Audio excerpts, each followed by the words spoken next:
Realtor Spotlight here with Yitzchak Pierson, the #1 real estate agent in 2024 and the top 3 real estate agent here now in 2025 in New Braunfels. He is currently trying to be #1. I am very confident that he will be. Yeah. And we're just here and we're gonna ask him a couple questions and just learn more about him. So, first question is, how do you work not just here in New Braunfels? You call it the Texas Triangle, where you work in those different areas with those different clients. So how do you adapt with a buyer's market or a seller's market, or just in between? How do you adapt with those different clients in different cities? All right, so the Texas Triangle he's referring to is between San Antonio, Dallas, Houston, and back over. Now that's a very broad range, and as a realtor you want to have geographical competency. So if you're going to work in that broad of a range, you want to be able to make sure you know the market you're going into. I typically try and stay between Austin and San Antonio, but out to like Spring Branch, Canyon Lake, Seguin, Lockhart, Luling, kind of that radius. If it's more than an hour or so away, I'll refer it out, and that's like I can do business by referral base. Like, so with eXp Realty, my brokerage, we have agents all over the state of Texas. So if somebody's looking to buy in Houston or sell in Houston, I can find them a great agent there and still collect a referral fee from doing that. But again, it wouldn't be the best use of my time, because going back to buyer's market or seller's market, it may be completely different in Houston than it is here in the New Braunfels area. So getting to know your city is part of what makes you a knowledgeable realtor in the buyer or seller's market. When I got into the business back in 2021, 2022, that was more of a seller's market where there was less inventory. So there was more, the inventory that was there was more valuable, so it could be at a higher price point. So we had a lot of multiple offer scenarios where you could list a house on the market, and because there wasn't that many houses listed on the market, say we had a 1 month supply of inventory, meaning that if no more homes were listed on the market, it would take 1 month to sell all of those homes. And so people were offering over asking price. Between 2022 and 2023, 24, we kind of had more of a leveling out of the market, to where there was more inventory being built, there's more homes being put on the market. Between 2008 and 2018 was that 10-year gap, had the least amount of homes put into production. There was only like 5 million homes compared to like the 10 years previous before that, and that it was like 20 or 30 million homes. So it was just a lack of homes, and that's what creates, the supply and demand of homes being able to sell for more, because there were not that many on the market. Now, a even market, the 1 month to 3 months is a seller's market. Going more into an even market is like 3 to 4 to 5 months. And then when we start seeing 5, 6, 7 months of inventory, meaning that, if no more homes were listed on the market, it would take like 7 months to sell all of those homes. That's when buyers have a lot more opportunity. So the resale side, when somebody goes to list their home, it takes them a lot longer to sell it. The days on market are more. They have to do more price reductions. And so that's more of what we're seeing right now in our area, is just sellers who were used to hearing that the home sold so quickly, and now they're having to readjust. There's so much more competition with resale homes. So in the neighborhood, if they're listing a home to sell, there's also competition from other people trying to sell their homes. And then we have a lot of new construction. So the new construction has incentives and rate buy downs and more opportunities for the buyers to get more bang for their buck when they're going to buy a home. So that's kind of what we're seeing currently.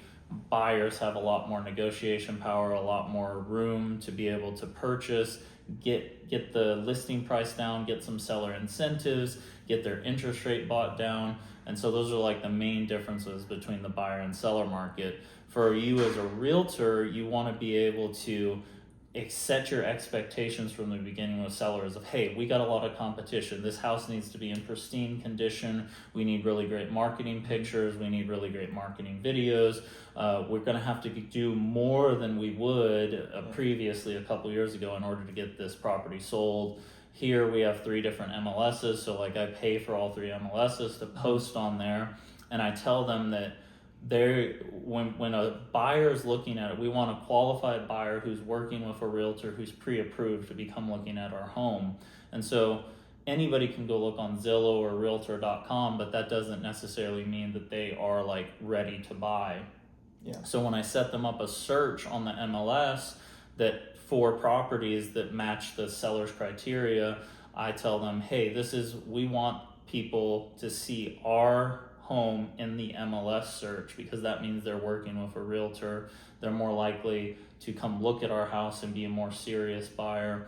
Some agents will only pay for one MLS, either because they're part-time agent or they're not in it. So it's beneficial to put your home on all the MLSs. Social media is a big thing right now. People, first impressions mean everything. So the curb appeal of the house has to look really good. It has to show up well in pictures, because with more inventory, a buyer can go look at it and be like, oh, I don't like the pictures, let me go to the next one. The next one that's in the same price point, same neighborhood.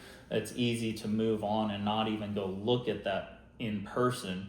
We want the buyers to go look at that house in person, and so everything that we can do to get the buyer to be more high intention when they actually book a private showing is what we are trying to accomplish. And so that may mean spending a little bit more money on your listing, marketing that property for your sellers in order to get more buyers that are going to come actually make an offer, because we want them to come see it in person and then make an offer.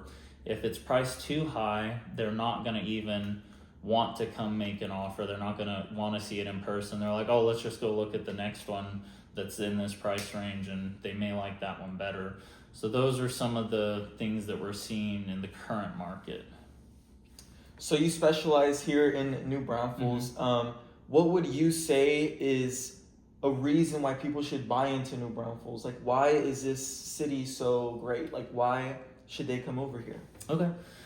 One of the really cool things about New Braunfels is it's a well-established, community built, it was established in 1845. There's a lot of cultural history, Germantown, lots of festivals.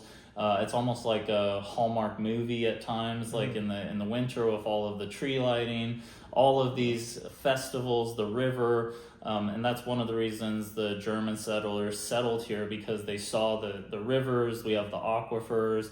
You're close to Canyon Lake. Now, being in between San Antonio and Austin, you still get a really small town vibe. We're probably approaching 120,000 in population.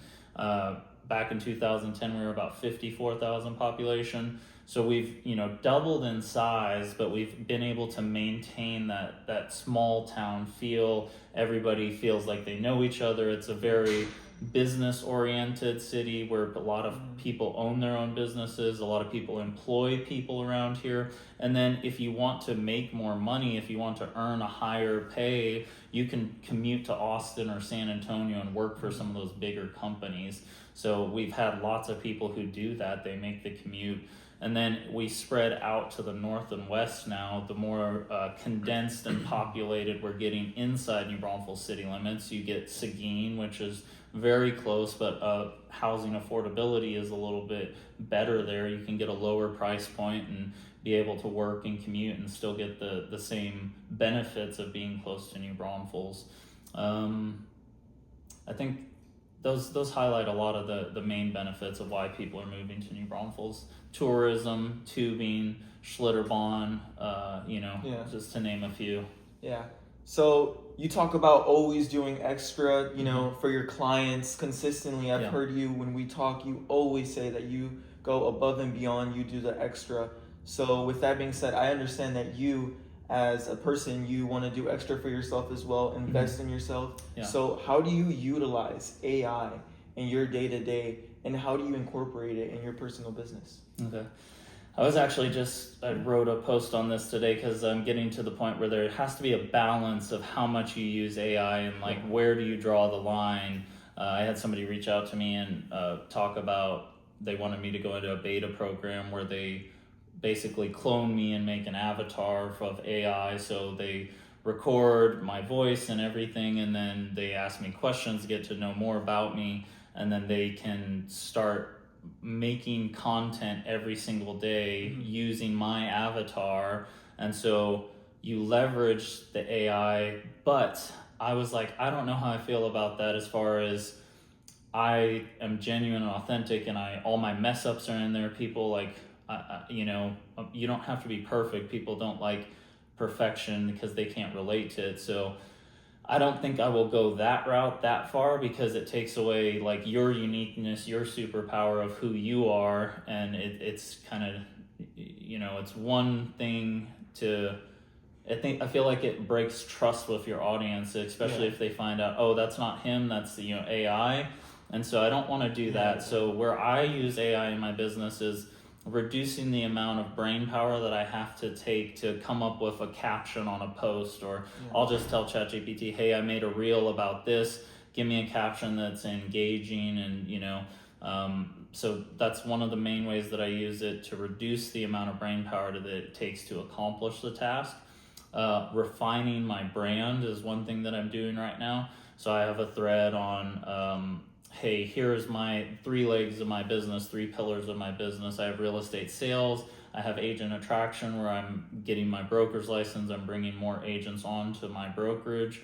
And then I do have a coaching business. So what's an all-encompassing way for me to have one brand that narrowly focuses my brand messaging so that it's very clear what I do. So I have a whole thread on that. And then I incorporated, there's a book called Story Brand, which is a style of marketing that makes your client the hero of the journey and you're the guide.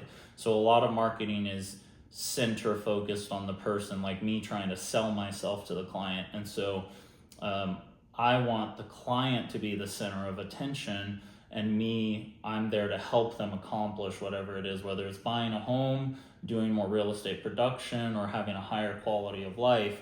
I kind of reverse engineer it. So using AI to like formulate my thoughts in a better way, become more structured in order to move my business forward. And it's a great tool, but you can't solely rely on it, copy and paste. You still have to be the subject matter expert to know if what ChatGPT gave you is correct or not, and if that's the message that you want to put out to your audience. Yeah, of course. For the younger generation, for me, for Juanita, what advice would you give us? What would you say is the most important thing in the start? What was the most important thing in the start for you that helped you develop as an agent? So education combined with taking action. I was really good at just taking education, and like I'm a learner, and so then my mentor challenged me, all right, you got to get out there and start meeting people, because it's a relationship business. If you don't meet people, you don't have sales, whether it's on social media, whether it's in person. We're in a digital age where, especially, I feel like the younger generations may not have the same social skills as like older generations. Even me, like I grew up different than most. I didn't go to school. I was homeschooled. And so I had to work on my social engagement, social skills. I had never done networking before. I had never had to do sales. I never did customer service. So it was starting just forcing myself to go to networking events and meet people, say hi, then you can kind of schedule a one-to-one with somebody to like get to know them better. They get to know you better. It's all about building relationships and friendships, and eventually that correlates into business, so take education on the actual real estate transactions, contracts, anything you can to better prepare yourself. I say luck is where preparation meets opportunity. So the more you prep to be able to see an opportunity and like take it on and have the skills to help those people. And a lot of it, once you're in it, like that, you can only do so much until you get the opportunity, and then you learn more from that. But empathy, emotional intelligence was something that I had to work on. I'm very analytical, so it's going to be very one-to-one. Like, you're going to have something different than I'm going to have that you need to work on. So understanding yourself more, self-awareness, taking personality tests, DISC personality assessment. I've done Gallup Clifton strengths, like learning more about what your strengths are, focusing more on those, partnering with other people, taking education to learn more about what you're not at your more weaker areas, but you're never going to get as good as those weak areas as you are as your strengths. So focus on your strengths, partner with other people, ask for help. That was something that I wanted to be super self-reliant, and so you can only get so far on your own. So making sure that you reach out to people, and most people who are successful in the business will like help you. Like, I've got to a point where I learned so much that I want to share with other people because it helped me, and I want to be able to do the same for other people. Of course, yeah. So how has social media, because from my understanding you have a relational business, not a transactional. So from my understanding, you utilize social media a whole lot more than the average agent probably, right? Yeah. So how would you say social media has played a crucial part in your business and the relationship with your clients? So I don't approach social media in the sense that I'm trying to go viral or that I'm trying to, I want to stay top of mind with the people that I already know. So whenever I meet somebody in person, I try and add them on social media so they start seeing my content, which is personal content mixed in with business. It's people want to know who you are, and because essentially all realtors can do the same thing. So what makes you different from the other realtor is your own personal, what your hobbies, what your interests are. And so being able to kind of share that with your audience, as well as, stay top of mind when they get on social media. They're like, oh, I just saw your post, or, I saw you doing this, or sharing that you're at real estate events, that you're taking real estate education, that you're showing homes, that you're doing all of these real estate activities. Even in the beginning when you're new, if you're not selling homes, all of those activities show that you're active in the market. And so leveraging, also it's free, that's one of the biggest things is when you get in the business, you don't have a lot of money. So using social media as a tool in order to elevate yourself and get more people. And then the type of content has changed. When I first started, it was like educational, targeted towards first-time home buyers, just real estate acronyms explained. Then the more I learned, the more I adapt and change, the more my content changed. And so I do more community-oriented stuff, and so people want to know what it's like living in New Braunfels. So like the name of my YouTube channel is Living in New Braunfels. It's like what is the lifestyle like here? What are the local businesses? Where can you go swimming?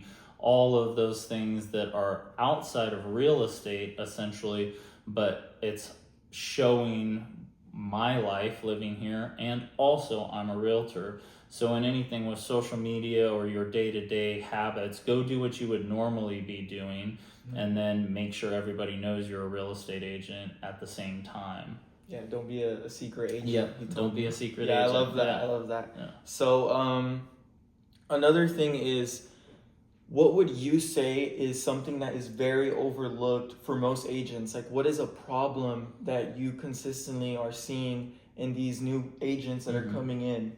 What would you say is the lack of education? Most realtors do the bare minimum education. So it's 180 hours to get licensed, and then 98 hours in your first 2 years, and then only 18 hours after that every 2 years. And they basically just do the bare minimum in order to stay licensed. And so you can set yourself apart from other agents by going and getting certifications. There's new home construction certifications. risk reduction specialist, resort and second property specialist. All of these certifications at a relatively low cost that can help you position yourself and differentiate you from the other agents. And it just gives you more confidence usually. So that's one thing. And then keeping a sense of professionalism. Going back to social media, there's certain agents who want to focus more on the shock value or the clickbait, and that's sustainable for so long, and you might grow a social media audience, but it's not necessarily going to translate to actually close deals. So it's having fun. That's something that I have to work on, is incorporating the fun stuff in there and a balance, but it shouldn't be risque or like lots of cursing, lots of things, because as a realtor you have a code of ethics and you have professional standards that you need to uphold. So you want clients too. You want to attract clients that are on your same pace. So if you want clients that are crass and kind of a little bit unprofessional, it depends on the type of clientele you want to work for, but ultimately you want to attract the same people who have the same values as you. And so there's an abundance of business. That's the other thing, is having the abundance mindset, to realize there's an abundance of business out there for all of the agents, and that you can pick up that business, and you don't have to work with everybody. So take the education, have an abundance mindset, and take action. Those are like the three things that I can say. Yeah, definitely.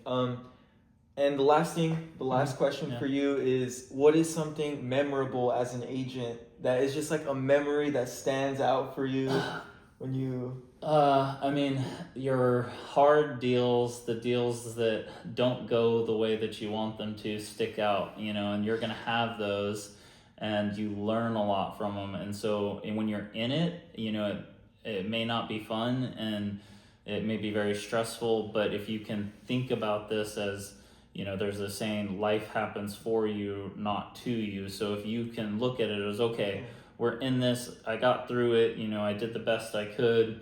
I say one of my mottos is roll with the punches, provide solutions, and adapt to the changes. So you're gonna have things that don't go right. So you just gotta roll with the punches.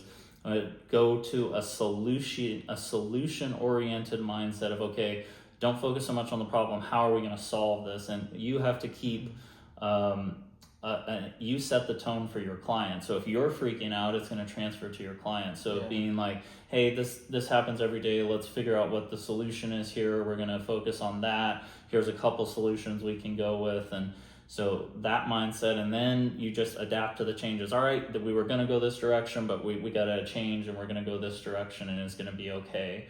And so I had a deal where while we were under contract, I had the buyers, and his ex-wife's had forged his signatures on some documents, and she stopped paying on the student loans that she had forged, and his credit tanked 200 points while we were under contract. And so we had to push the closing date out. We had to do all kinds of stuff with the lender, and he had to pay off all types of things in order to get his credit score back up in time for us to close. And we got it all done, but it was one that if it hadn't got done, it could have gone there was a lot of bad things that could have happened. And so it was a very difficult situation to work through, but we got my clients taken care of, and it all worked out. But I learned so much from that transaction of what not to do moving forward in the future, or things to check for.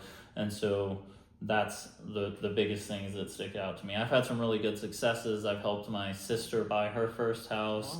I have helped one of my old friends get into a house for zero money out of pocket. Like, there's really good wins, but that was the first one that stood out to me. Yeah, you have to learn from the problems, of course. Yeah. Yeah. So thank you for having us. Yeah. Do you want to plug any of your socials, anything? Yeah, you can find me on social media, or my YouTube channel is Living in New Braunfels, Texas, Yitzchak Pierson. If you just look up yitzchakpierson.com, you can find everything, all of my platforms.